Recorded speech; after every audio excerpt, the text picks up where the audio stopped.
Magandang gabi po sa bawat isa. Ito po muli ang inyong lingkod, si Brother Paul Dito Jose, pastor po ng Jesus Christ Baptist Church of Santa Maria, Bulacan. And this is our time in the Word of God. Tayo nagpapasalamat sa Diyos sa patuloy niyang sustento ng lakas, biyaya sa bawat isa ho sa atin. At kung tayo ho ay sa kabila ng 5 buwan na pakikipag-baka sa COVID-19 ay tayo nananatiling malusog, ay ito'y sapat-sapat na rason at higit pa na ating papurihan at pasalamatan ng ating Panginoon. Kung tayo ay mananampalataya, alam natin na ang kaligtasan na binigay ng Diyos sa atin ay pinakamatinding rason kaya tayo ay karapat patuloy na nagpupuri, nagpapasalamat sa ating Diyos sa kabila ng mga nangyayari sa atin hong paligid. Nais ko hong pasalamatan ang mga kapatiran na patuloy na nananalangin para sa aking hong kalusugan, and I'm feeling much better kumpara ho nung Wednesday. Wala na ho yung lagnat pero may konti pang hangover, pero I'm feeling much better ho ngayon. Kaya ho, salamat ho. Una, papuri sa Panginoon. Pangalawa, salamat ho sa mga kapatiran na nanalangin, nangangamusta. At yun ho ay very much appreciated. Bago ho tayo dumako sa atin hong pagbubulay-bulay, pag-aaral ng salita ng Diyos ngayong hapon o ngayong gabi, ay ilang mga announcements po muna, particularly para ho sa ating mga kapatiran dito sa JCBC. Una ay nakikigalak tayo with the Sausa couple. Si Brother RJ Sausa na nasa US at kanyang misis, si Sister Rain Sausa dito sa Pilipinas, sa pagsilang ng kanilang bagong panganak na sanggol na si Alora Rose. If I remember the name correctly, she's named Alora Rose.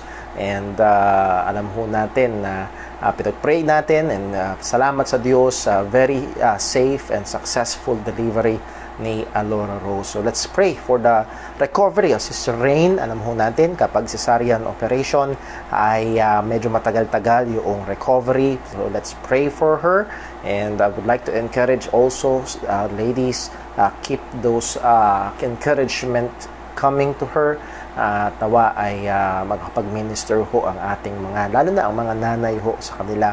And let us not forget other brethren, mga kapatiran natin na nangangailangan din ng ating pagmiministeryo, Sister Jinjin, si Brother Dave. So let's keep them on our prayer. Lagi ho natin silang ilapit sa Panginoon. Also, ang Ladies Fellowship, hindi ko ho alam kung anong schedule ngayon ng Ladies Fellowship, but I would like to encourage the ladies, keep on having fellowship kahit ho ilan, but please do reach out to others, even lalo na ho yung ating mga young ladies to be actively involved sa Ladies Fellowship. Nawa ho ay ito, I know na ito ay nagiging beneficial, tulong sa inyong lakad sa pananampalataya, at nawa ay mas lalo pa hong maging engage ang ating hong ibang mga kababaihan. Darating ho ang atin hong gawain sa Sunday. Lord willing, we will have our live stream from our Sunday school sapagkat ang atin hong auditorium ay hindi pa rin po ready. And salamat po sa Diyos ay nagbibigay ng mga tao na gumagawa sa ating church. As of now, ang gumagawa sa church natin ay parehong mga Baptist. Hindi natin sinot out na they are to be Baptist, pero we are glad na mga kapatiran. So hindi lamang ho ito, alam niyo na, hindi lamang to pera lang, negosyo lang, gawa lang, kundi nahandoon yung pagmamahalan sa isa't isa at pagmamahal at paglilingkod sa Panginoon. So let's pray for them. Si Brother Boy, katukayo ho ng aking ama, taga-Baliwag ho sila, at member ho ng isang Baptist church po doon. Sila yung namamahala sa electrical and yung audio. And then si Brother Joseph ay I believe sa, kung nagkakamali, taga-Patag, at gumagawa, Baptist din po, at gumagawa ho dito ho sa sa loob ng church. So pag-pray ho natin na maging mabilis, maging maayos, maging safe yung paggawa. And I know kayo mga kapatiran ay will be very pleasantly surprised na magiging itsura ho ng ating church once we come back. And magkakaroon ho syempre kayo ng freebie ho niyan kapag able na tayong mag-live stream ho from our auditorium. So, come next Sunday, if hindi pa ho magbabago ang restrictions, MECQ, limitado ho tayo sa 5 pababa na bilang. Kung ma-lift man ho ito, 10 pababa ang bilang, and medyo magiging restricted ho yung ating area sapagkat marami hong mga materials na kailangan nakasilong, kaya nahandun ho sa ating Sunday school room naman po. So lilimitahan natin siguro sa around 5 to 7 at most na yung 10 talaga na tao na maaaring makasama ho natin sa atin hong pagsamba. So pag-pray ho natin yung mga bagay po na yan. And also, mga kapatid, sa August 24, alam po natin, dinakdira ng gobyerno, marami tayong mga estudyante magbabalik na sa pag-aaral, and I'm praying with the parents, sana naging handa ang atin mga estudyante, at huwag niyo sana tignan to bilang istorbo, kundi ito pa isang avenue, lalo na sa ating mga Kristiyanong young people, avenue to glorify God in your studies. So I challenge you, and I'm praying for you to fulfill your duties to study in the view of glorifying God through it. Luwalhatiin ng Diyos sa pamamagitan po nito. And also, mamaya ho, pagkatapos ng ating time in the Word, so hindi tayo magtatagal sa ating time in the Word ngayong hapon, we will have a prayer room. And I'm using that word room because we will use the Facebook Messenger room para yung feature ng Facebook na room to have our online prayer meeting. So we will call it a prayer room. So lahat ho ng available, we will use our Facebook group to launch a prayer room, and then lahat ho ng gustong sumali sa ating prayer time to give your prayer requests and pray for one another, ay magkakaroon ho tayo ng prayer time mamaya ho. So please wait in just maybe a few minutes pagkatapos na ating time in the Word, ay ilalunch ho natin yung prayer room, and I hope you will be available and be together with us to pray with one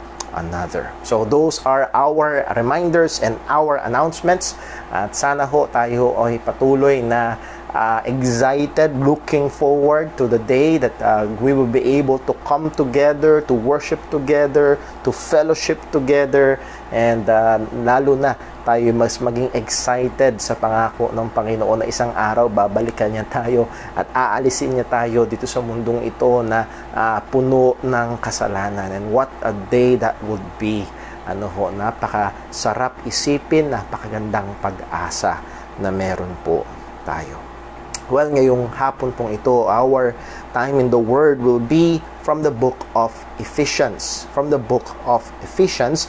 And isa ho sa mga passages sa Ephesians na kung saan matagal ho tayong nag-aral, lalo na ho nung sa ating Family Sunday, ay we camped around this passage, and maybe some of you will remember a study, one or two studies na ginawa natin. Pero gusto ko lang balikan natin at lalo mas maging aware tayo sa katotohanan na atin pag-aaralan ngayong hapong ito or ngayong gabing ito. So with that, I would like to invite you to Ephesians chapter 5. Please open your Bibles to Ephesians chapter 5, and our time in the Word will be in Ephesians chapter 5. We'll be reading from verse 15 up to verse 21. But our focus will be on verse 21. So doon ho tayo magsesentro sa verse 21 sa atin time in the Word. Pero gusto kong basahin natin mula verse 15 to see the flow of thought ni Apostol Pablo kung ano yung kanyang nais sabihin sa mga talata ito. So I hope your Bibles are open. Ephesians chapter 5 verses 15 to verse number 21. Ito po ang sabi ng salita ng Panginoon. See then that ye walk circumspectly, not as fools, but as wise, redeeming the time, because the days are evil. Wherefore be ye not unwise, but understanding what the will of the Lord is.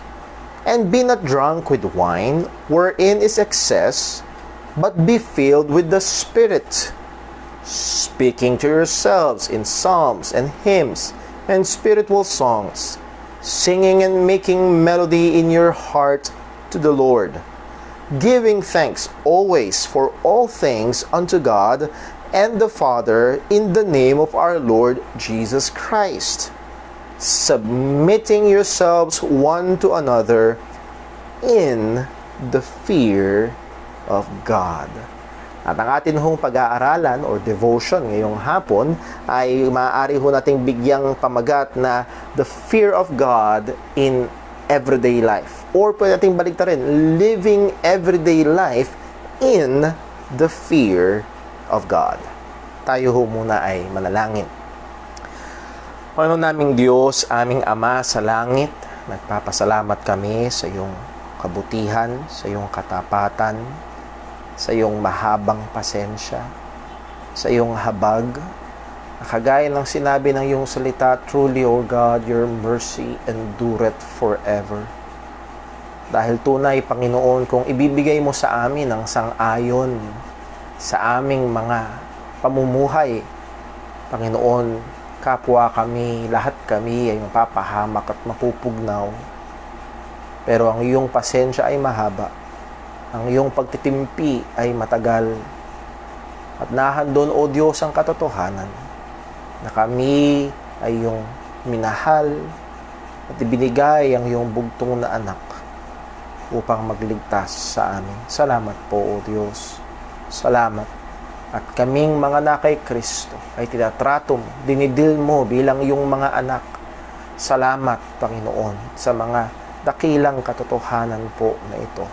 At bilang iyong mga anak, O Diyos, nawa, tulungan mo kaming lumakad sa liwanag. Sa mga pagkakataon, O Diyos, na kami hindi lumalakad ng marapat, patawarin mo kami. Patawarin mo kami.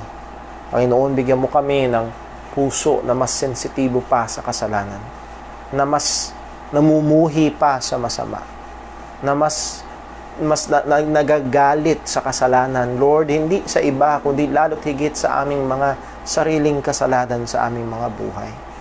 Tulungan mo kami na kagaya ng sinabi ng iyong salita, sa kapangyarihan ng banal na Espiritu ay patayin ang mga kasalanang nakatahan pa sa aming laman. O Panginoon, sa sandaling ito ng aming pag-aaral ng iyong salita, bigyan mo kami ng bukas na puso, bigyan mo kami ng bukas na isip. Gamitin mo ang iyong salita ngayon na makapangyarihan sa bawat sitwasyon, anumang kinalalagyan ng iyong mga anak. Nawa, Panginoon, kami pawang mga tuto. O ito'y alam na namin, kami mapaalalahanan at magpursige pa. O ito may napapabayaan namin, O Diyos, ito'y aming maalala at amin itong patuloy na i-apply sa aming mga buhay. Panginoon, amin din pong diadalangin sa iyo, pinapasalamat, pinupuri ang iyong pangalan sa iyong biyaya sa pamilya Sausa. Kay Brother RJ at kay Sister Rain, Lord, we praise you for Alora Faith, Alora Rose, O Diyos. Pagpalain mo po ang batang ito, maging malusog at higit sa lahat ay lumaking may takot sa iyo. Si Sister Rain, sa kanyang recovery, hawakan mo po, tulungan mo po, bigyan mo po ng lakas. Lord, ilayo mo po sa anumang infection. Si Brother RJ na malayo sa kanyang pamilya, i-comfort mo at i-provide patuloy ang kanilang pangangailangan at buklurin bilang isang pamilya. Salamat po. Patuloy mo po nawang ingatan din ang aming mga kapatiran na may mga karamdaman din naman. Si Sister Jinjin, O Lord, we pray for her, mga pangangailangan niya, lalo't higit ang spiritual na pangangailangan niya at kanyang buong pamilya. At din si Brother Dave, Panginoon, sa kabila ng kirot, Panginoon, i-provide mo po nawa ang comfort na kinakailangan ng kanyang katawan. At amin pong hiling, kung maaari, O Diyos, ay bigyan mo ng kapahintulutan na ma-import na ang gamot na kanyang kailangan. Muli, O Diyos, ay namin pinagkakatiwala ang lahat ng ito. Iyataas din namin sa iyo ang aming gobyerno, ang aming presidente, O Diyos. Mahabag ka po, mahabag ka po. Una, O Diyos, ay mahabag ka sa kanyang kaluluwa. Kailangan niya si Kristo, O Diyos, at tunay nawa siyang sumampalataya, magsisi sa kanyang kasalanan at kilalanin si Jesus. At ganun din, mahabag ka po at bigyan mo siya ng karunungan kung paano pangungunahan ang aming bansa sa gitna ng krisis na kinilalagyan. O Panginoon, muli, sa aming pag-aaral ng iyong salita, walang ibang maitaas kung hindi ikaw lamang. Ikaw po ang mangusap, ikaw po ang magturo. Lahat ng ito ay sa iyo namin dinadalangin sa pangalan ng aming Panginoong Hesukristo. Amen. Well, again, kung kayo ho ay kakatutok pa lang, we are on Ephesians chapter 5. So again, Ephesians chapter 5, at kung atin ho naaalala yung ating mga pag-aaral sa Ephesians chapter 5, bang napakaganda na hinati ito halos ni Apostol Pablo sa gitna. Chapter 1, 2, and 3 ay puno ng mga dakilang doktrina, particularly patungkol sa iglesia ng ating Panginoong Hesukristo. And then chapter 4, 5, and 6 is the practical implications. Ano ngayon? At makikita ho natin dito, at matagal ko nang sinasabi, na ang pundasyon ng pamumuhay Kristiyano ay ang pananampalatayang Kristiyano. Kung saan mababaw, kung saan malawlaw ang pananampalatayang Kristiyano, asahan mo na magiging mababaw din ang pamumuhay Kristiyano. So ulitin natin, ang pundasyon ng pamumuhay Kristiyano ay ang pananampalatayang Kristiyano, at iyon yung patuloy na at makikita natin hindi lamang sa Ephesians, maging sa ibang mga sulat ni Apostol Pablo. Kung paanong sa chapter 1 hanggang chapter 11 diniscuss ng Romans, diniscuss ni Pablo ang dakilang doktrina patungkol sa kaligtasan. Pagdating sa chapter 12 verse 1, I beseech you therefore, brethren, by the mercies of God, that what? You present your bodies a living sacrifice. That is the practical implication.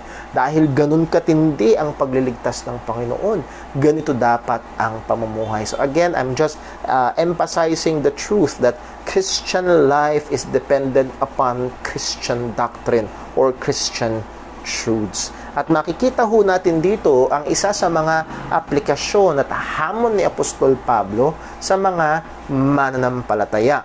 Binasa natin sa verse 15, "See then that ye walk circumspectly, not as fools, as wise." So, hinahamon ni Pablo ang mga Kristiyano sa Ephesus to walk circumspectly, lumakad ng may pag-iingat, to walk carefully. Ibig sabihin, bigyang pansin kung paano tayo nabubuhay. Let me just pause for a while. Hindi ito kasama sa ating pinaka-devotion sana ngayon, pero have we paid attention on how we live our lives? Kumbaga, step back. And then tingnan mo ang iyong buhay. Itong nakaraang 5 buwan na naka-quarantine tayo. Did we walk circumspectly? May pag-iingat ba tayo sa ating pamumuhay? Or we're just living our everyday lives na naka-cruise control, ginagawa na lang natin yung nakasanayan natin?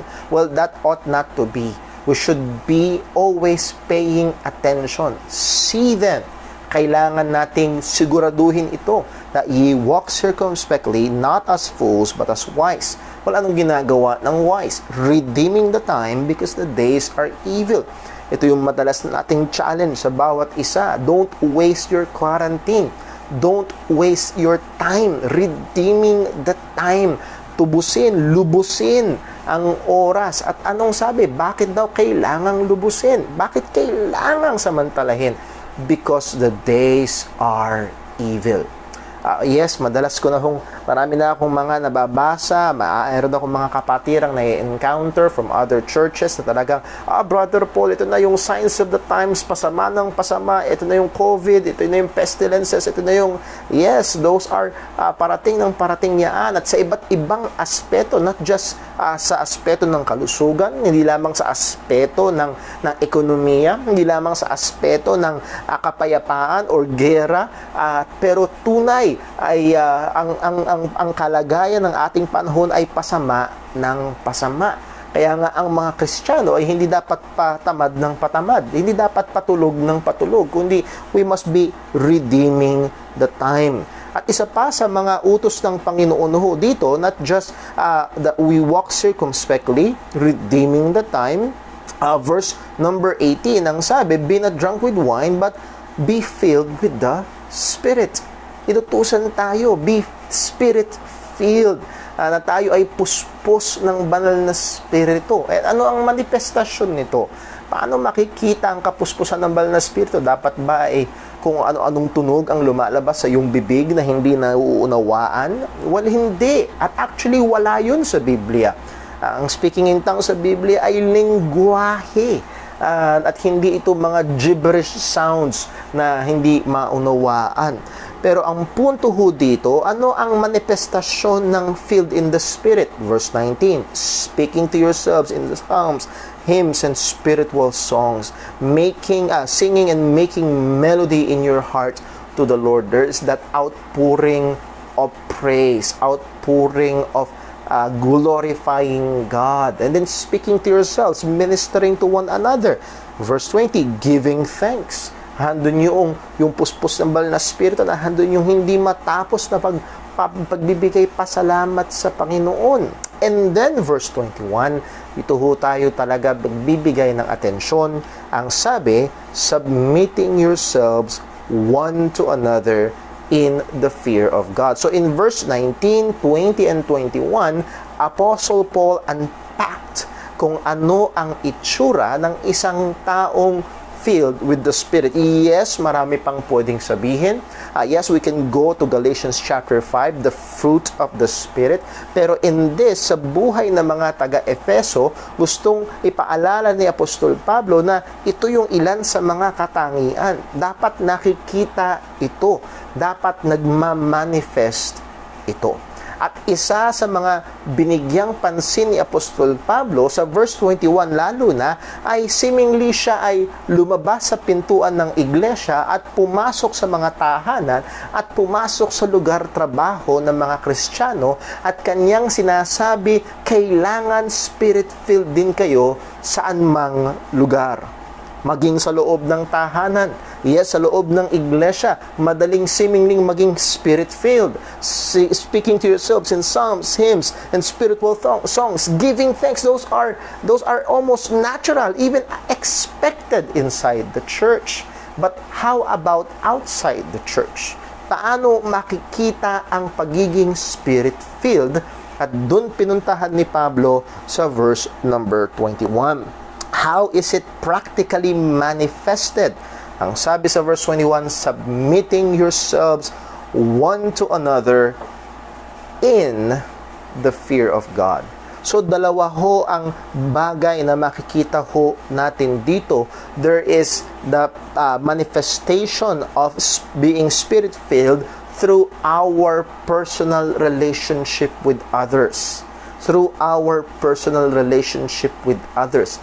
Submitting yourselves one to another. Yung ating pakikipagrelasyon sa iba, ano dapat ang itsura nito? It should be an image of submitting one to another. At in what sphere? Ano ang mag-rule? What will be the overruling factor ng relationship natin sa isa't isa? In the fear of God. So tingnan ho muna natin. Dalawa ho ang ating pinakabibigyang pansin ngayong hapon. Una, we'll try to define what does it mean to fear God. Alam ko ho sa ating mga members, ilang beses na ho natin ito napag-aralan, pero meron tayong mga kasama ngayon sa ating time in the Word na maaaring matagal na o maaaring nakalimutan na. What does it really mean to fear God? So, number one, we will try to define. Yes, we can spend a lot of time here, pero medyo ibubuod lang natin. What does it mean to fear God? Defining the fear of God. And then, number two, applying the fear of God in our everyday life. Defining the fear of God and then applying the fear of God in our everyday life. So, sabi ko nga ho, ang tema o ang paksa ng pagkatakot sa Diyos ay napakalaki, napakalawak. Hindi natin ito kayang maging exhaustive. So, we will be just selective. Una, the fear of God is an obligation of all creatures. All the creatures of God are expected to fear God. Lahat ng nilikha ng Panginoon. And particularly, let me just limit it to us men. All men, or that is all human beings, is expected, yes, commanded to fear God. Yes, maaaring atheist siya, hindi siya naniniwala sa Diyos. Nevertheless, siya'y sakop pa rin ng utos na dapat siya'y matakot sa Panginoon. Ang sabi ho ni Haring Solomon sa Ecclesiastes 12:13, let us hear the conclusion of the whole matter. What? Fear God and keep His commandments, for this is the whole duty of man. Actually, the word duty is a supplied English word. This is the whole of man. This is what it means to be man. This is kasama ito sa pagiging tao, to fear God. Meron tayong capacity to exercise and to express the fear of God.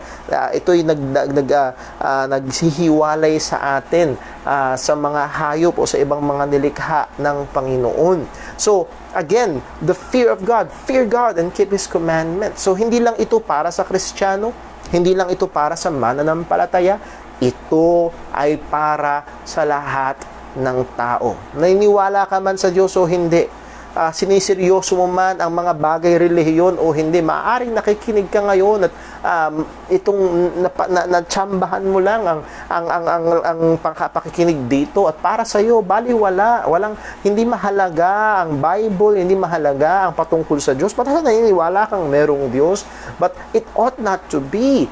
God commands and expects all men to fear Him. So the fear of God is the obligation of all human beings. Pangalawa, the fear of God is the primary characteristic of God's people.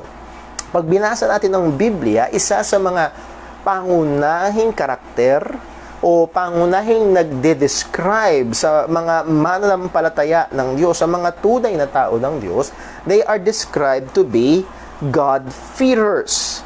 Mga taong may takot sa Diyos. Halimbawa ho, sa Psalm 33 verse 18, let me read. Behold, the eye of the Lord is upon them that fear Him, upon them that hope in His mercy. So, hindi sinabing upon them that believe on Him, upon them that obey Him. Ang ginamit, upon them that fear Him. Ang mata daw ng Diyos ay nahandun sa mga taong may takot sa Kanya. Sa Acts chapter 9 verse 31 ang sabi, then had the churches rest throughout all Judea and Galilee and Samaria, and were edified and walking in the fear of God and in the comfort of the Holy Ghost were multiplied. So this is Luke describing kung ano ang nangyari sa evangelism, and God through His mercy nag-explode ang gospel. Maraming nanampalataya, maraming mga churches ang na-establish. Ang sabi ho dito, ang mga mananampalataya daw ay mga mananampalataya were walking in the fear of God. Those people, those pagan people and even Jewish people na naligtas, sumampalataya sa Ebanghelyo, they are now walking, this is how they are characterized, walking in the fear of God. Let me just pause and ask isang diagnostic question na magandang itanong natin sa ating mga sarili. If my life will be described right now, ano ang magiging description? Is it a life of having a fear of God? Ito ba ay buhay ng may takot sa Diyos? O ang buhay na ibinubuhay mo ay isang buhay na walang pakialam sa Diyos?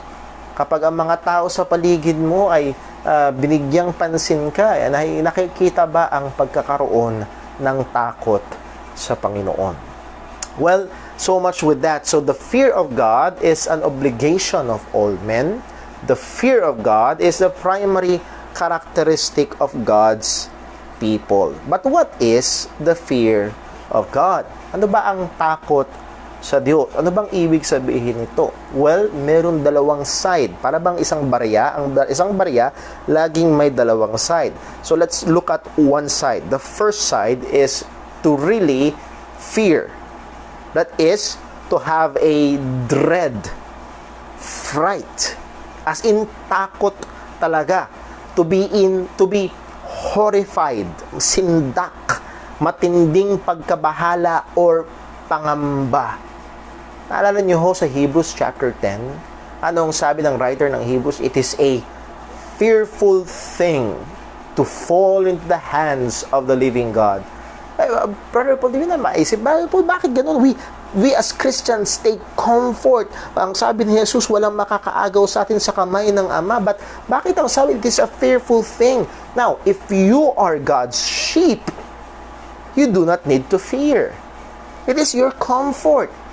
Kaya yun ang ating devotion sa Psalm 23, thy rod and thy staff, that is the sheep's comfort. They comfort me.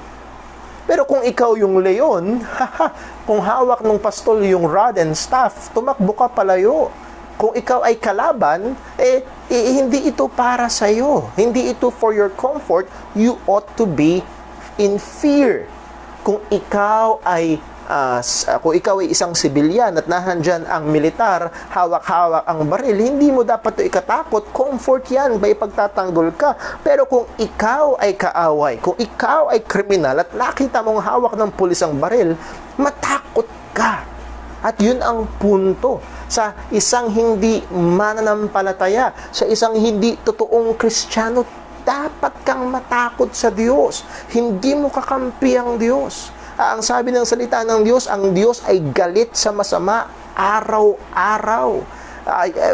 Kung galit siya, bakit ganitong buhay? Kung galit siya, bakit wala namang, hindi ako tinatamaan ng kidlat. Ang tawag ho dyan ay habag. Kaya kaibigan, kung ikaw ay nakikinig ngayon, alam mo na hindi ka pa talaga Kristiyano. Kabataan, bata, alam mo na hindi ka pa talaga sumasampalataya kay Kristo. Nauunawaan mo na ang ebanghelyo, alam mo na ikaw ay makasalanan, pero nagtutumigas ang iyong puso at ayaw mong sumampalataya, matakot ka. Ang sabi ho ni Jesus sa Luke chapter 12 verse 4, I say unto you, friends, be not afraid of them that kill the body, and after that have no more that they can do. But I will forewarn you whom ye shall fear. Sasabihin ko sa iyo kung kanino ka dapat matakot. Huwag ka matakot doon sa pumapatay lang. COVID? Huwag ka matakot sa COVID. Ano yan? Papatayin lang yung katawan mo. Huwag ka matakot sa COVID. Sasabihin ko sa iyo kung sanino ka dapat matakot. Fear Him, which after He had killed the body, had power to cast into hell. I say unto you, fear Him. Matakot ka sa Kanya na pagkatapos patayin ng katawan, ibubulid ang iyong kaluluwa sa impyerno. Sinasabi ko sa iyo, kaibigan, matakot ka sa Diyos. So you need really to fear. Ang kriminal ay takot dapat sa matuwid na hukom. So the fear of God. Pangalawa, so that's one side, the dread towards God. Pero yung another side is the fear, or what we will say, the reverential awe towards God. Ang matinding paggalang, pagkamangha, panggigilalas sa Diyos. Nanahan doon by the grace of God, you had that proper appreciation, not full, but proper appreciation of the glory, of the greatness of God, and this produces in you, in us, in the believer, fear. Nahan doon ang matinding pagkamangha sa ating Panginoon. At ito'y inuutos sa mga mananampalataya. Psalm 89 verse 5, and the heaven shall praise thy wonders, O Lord, thy faithfulness also in the congregation of the saints. For who in heaven can be compared unto the Lord? Who among the sons of the mighty can be likened unto the Lord? God is greatly to be feared in the assembly of the saints, and to be had in reverence of all them that are about Him. O Lord of hosts, who is a strong Lord like unto thee, or to thy faithfulness round about thee? Thou rulest the raging of the sea. When the waves thereof arise, thou stillest them. Thou hast broken Rahab in pieces, as one that is slain. Thou hast scattered thine enemies with thy strong arm. Ano sinasabi nito? You can read the Psalm 89, and it goes on to present how strong, ganong kalakas ang Diyos, ganong kadakila ang Diyos, and ano dapat ang maging resulta nito? God is greatly to be feared. So, an appreciation, a proper appreciation of who God is produces fear, great reverence, and great awe. These are twin inseparable truths about the fear of God. The terror towards God and our awe towards God. So nawa tayo bilang mga Kristiyano, ito yung dapat meron tayo sa ating mga buhay. In the fear of God. Terror. Why? Because we know God hates sin. Kagaya ng napag-aralan natin noong nakaraan, na kahit sa buhay ng mga Kristiyano, still God hates sin. Hindi niya palulusutin. Kung tayo ay kanyang mga anak, anong sabi ng Hebrews chapter 12? Pinapalo niya ang minamahal niya. Hindi dapat magbaliwala. Wag sabihin ng sino, Kristiyano na ako, okay lang magkasala. Anak na naman ako ni Lord.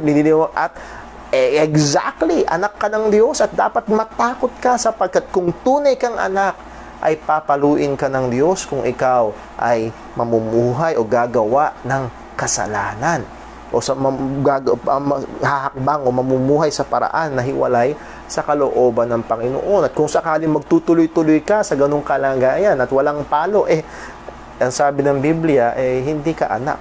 Kasi ang totoong anak ng Diyos, pinapalo niya. So matakot ka dahil ang Diyos ay galit sa kasalanan. Pero higit pa doon ay manggilalas ka dahil ang Diyos na ito ay dakila sa kahabagan, dakila sa pagmamahal, dakila sa pagpapatawad, dakila sa lahat ng kaperpektuhan. At mamangha tayo doon. I can only try so much. Let me just insert this also. Sabi, kung di nagkakamali si Jerry Bridges na nagsabi nito, and I really love, if not, kundi si D.A. Carson, si Jerry Bridges, either or, ang ginamit niya is God awareness. God awareness. To be aware of God. That should produce fear. Again, siguro ho ay familiar na ang example na ito. Naalala ko nung ako'y nagda-drive nung minsan, pagtingin ko sa rearview mirror, nakita ko may pulis sa likuran ko. Chinek ko lahat. Chinek ko yung speed, chinek ko yung linya, chinek ko yung seatbelt, chinek ko lahat. Because I became aware that the police is there. And if we have that constant awareness, God is there. God is looking.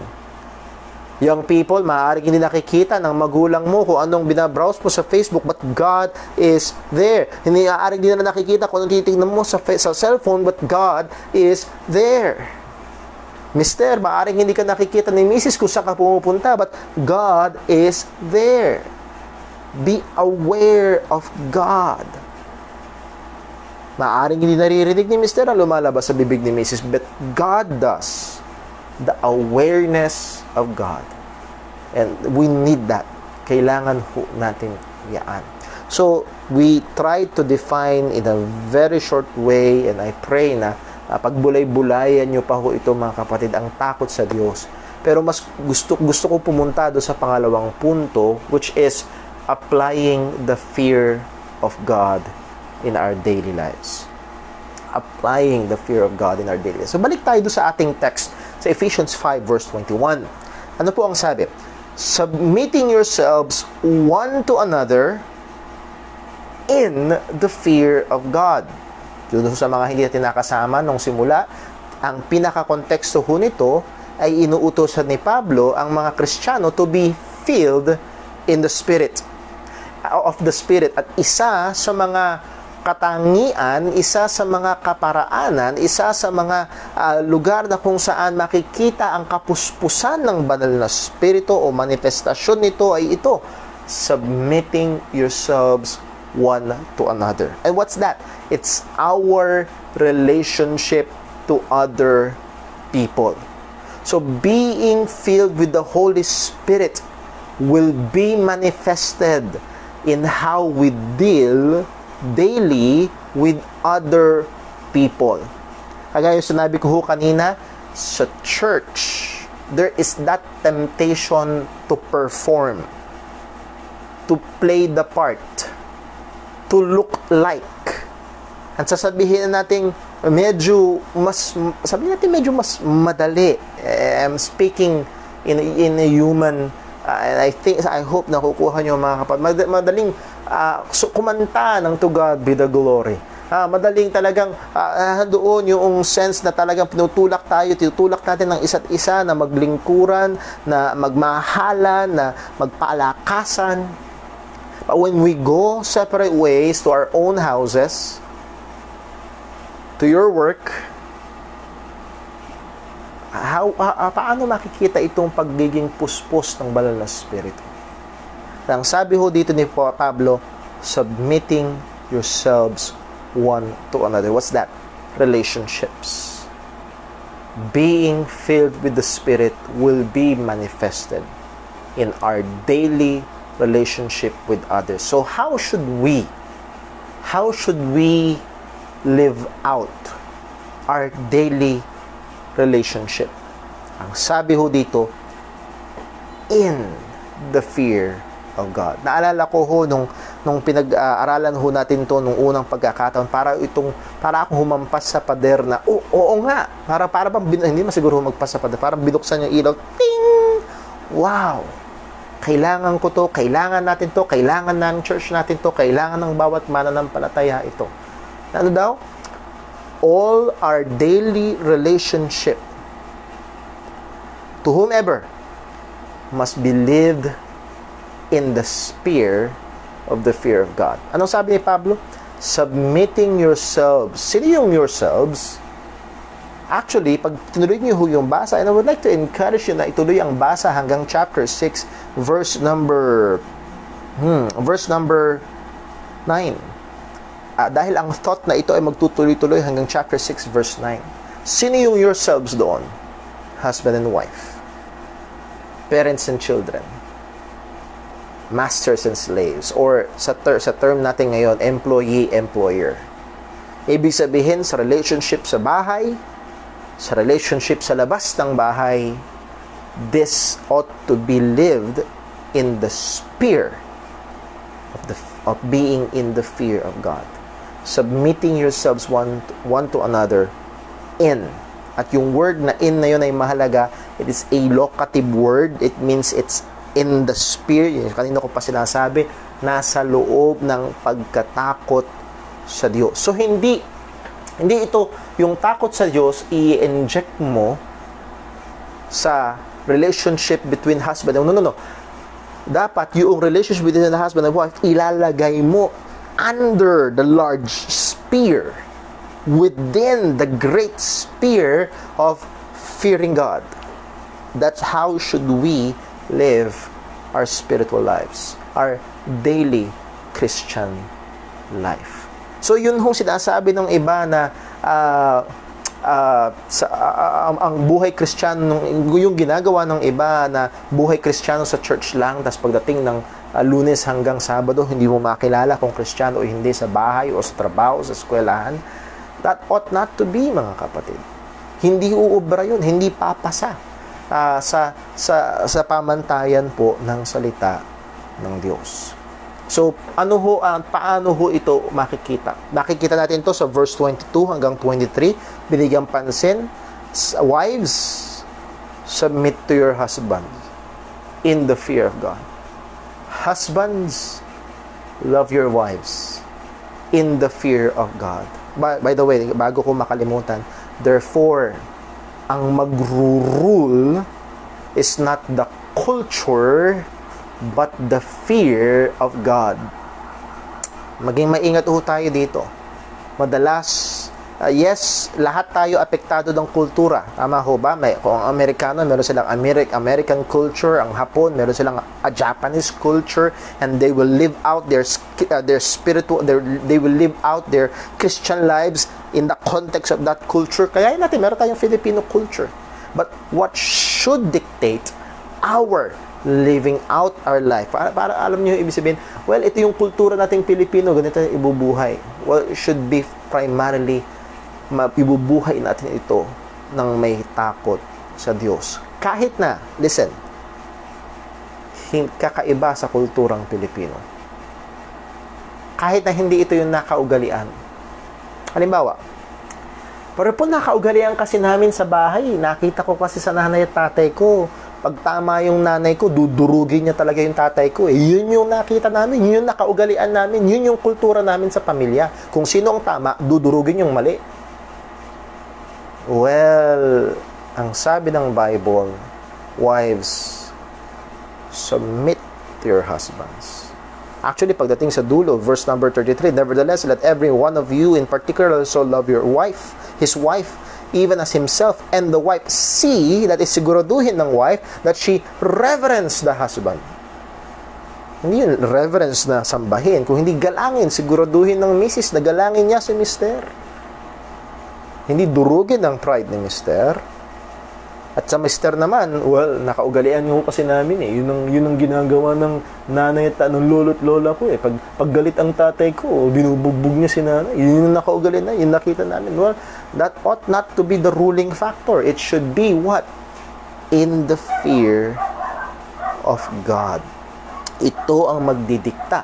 Ito ang magbibigay ng, kumbaga, temperatura ng ating mga relasyon sa bawat isa. So, wives to husband, husband to wives should be in the fear of God. Anong susunod? Children to parents. Children, chapter 6, verse 1, obey your parents in the fear of God. Kailangan aware ang mga young people, hindi lang dahil takot ka sa palo, hindi lang dahil takot kang mabawasan ng baon. Yes, there ought to be that fear, but there must be that mas higit pa, the fear of God. At ganun din naman yung obligasyon ng magulang sa mga anak. Hindi lang sila bigyan ng baon, hindi lang sila pakainin para natilihing malusog o pag-aralin. Ang sabi sa verse 4, and ye fathers, provoke not your children unto wrath, but bring them up in the nurture and admonition of the Lord. O mga kapatid, napakatagal na ho natin itong pinagdidiinan mula sa pulpito, and I hope na kahit paano ay napapakinggan ng mga magulang ang katotohanan ng Panginoon. Hindi edukasyon lamang ang inyong obligasyon sa mga bata. Hindi kalusugan o pag-aaral o pagkain lamang o tirahan lamang ang inyong obligasyon sa mga bata. Kung kayo ay mananampalatayang magulang, obligasyon ng Kristiyanong magulang to bring them up in the nurture and admonition of the Lord.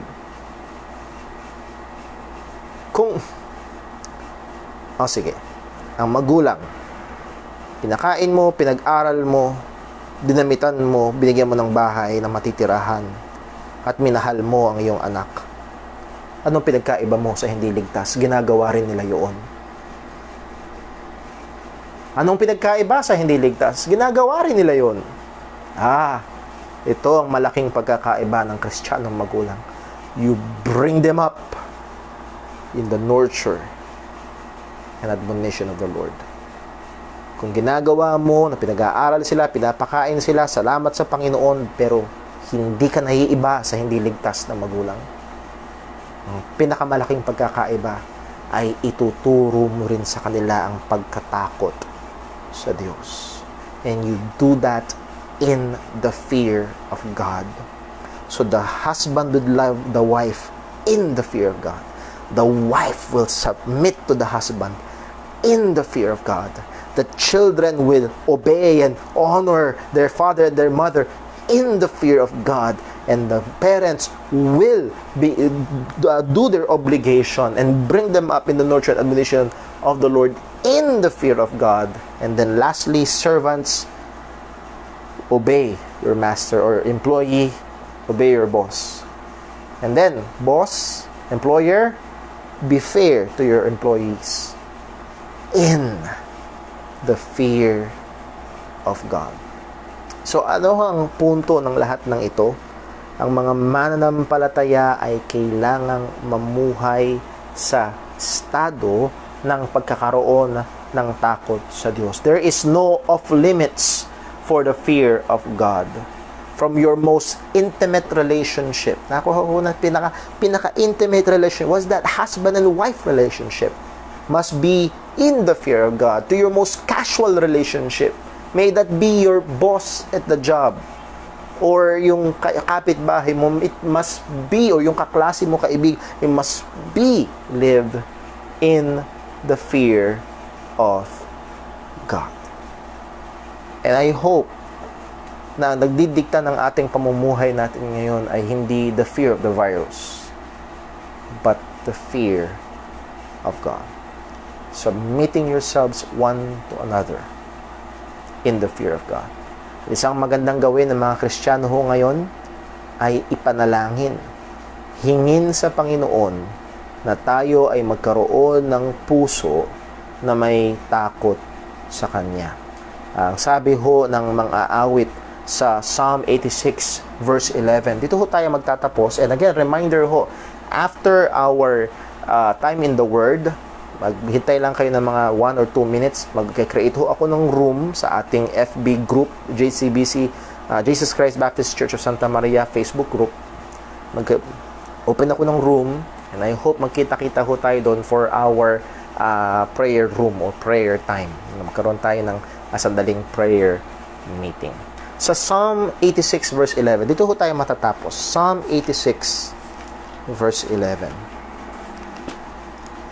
Ang sabi ho ng mga awit, Psalm 86 verse 11. And yes, this is a prayer of David. This is a prayer in the form of a song or a psalm. Psalm 86 verse 11. What is the prayer? Teach me thy way, O Lord. I will walk in thy truth. Unite my heart to fear thy name. What a great prayer. Alala niyo yung pinag-aaralan ho natin. If we ask anything according to His will, He heareth us. And this is a clear will of God. We should live our lives sa pagkakaroon ng takot sa Kanya. Let this be our prayer. Let this be our personal prayer. Let this be the prayer of the husband, the prayer of the wife, the prayer of the children, the prayer of an employer or an employer. Much more, the prayer of the pastor. The church prayer.